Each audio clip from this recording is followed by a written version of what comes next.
Alright, this is pre-removal of the head on this car. Has a bent valve on cylinder 1. I think it's on the intake side. And we have a new D16 A6 head, is that what it is, to go on this motor. So we're about to swap it. We have to remove the exhaust manifold, the intake manifold, the timing belt, the spark plug wires, the distributor, have to drain the oil, remove the upper radiator hose, the crank or cam sensor that's underneath the distributor back here, right there, that one. And then, like I said, the intake manifold. And does that engine might have to come out? I don't think so. No, that's my other block. Yeah. And in theory, the head should then lift off. We've already been to O'Reilly. We've purchased a new head gasket.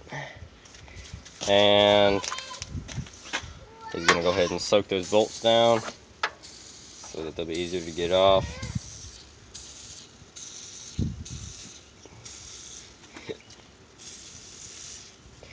You might want to do the intake bolts too. You can get to them.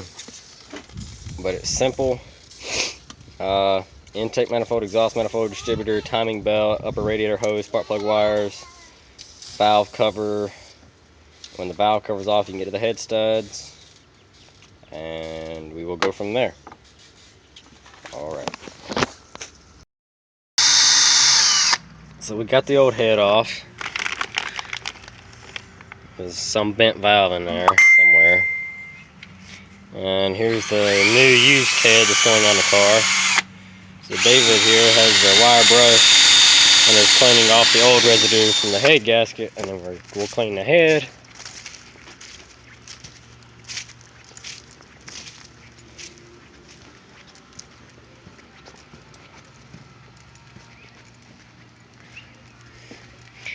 We got the old head off. The pistons are a little burnt, not bad. It could have been a lot worse. But we've got this part of the block cleaned down. It's pretty much ready. We'll go over it with a fine-tooth comb here in a minute, and I'll get the vacuum out and clean up all the little dust and shavings from the head. And then we will put the new head on. I bought the intake back on and the exhaust manifold, and we actually have a new header that's probably going to go on it in there. It's a fancy header. And then we'll put the timing belt back on. We'll set it in time. To do that, you put the piston here, cylinder number 1. You bring this piston all the way up to top dead center. Make sure the third line on the cam is lined up.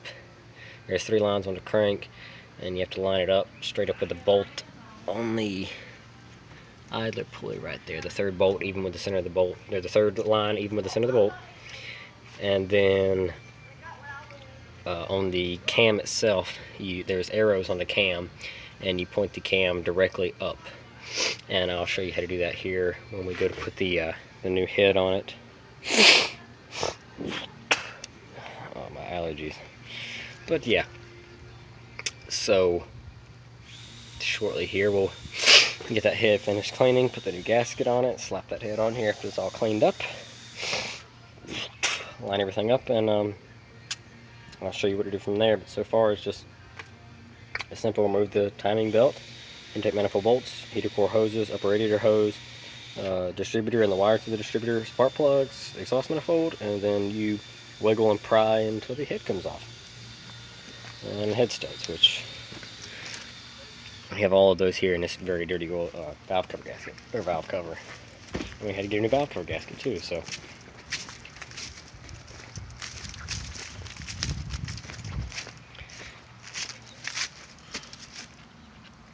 David killed that hatch.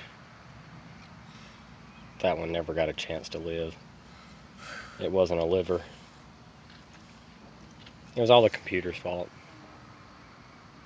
You think that one will ever run again, David? Yep. It'll run again. Just not today or tomorrow. And probably not this week. Give me to August. Yeah, give us till August, and then I'll put videos up of that one. It'll get running eventually. But so far, this is the progress we've made on the head. I think I just inhaled shavings.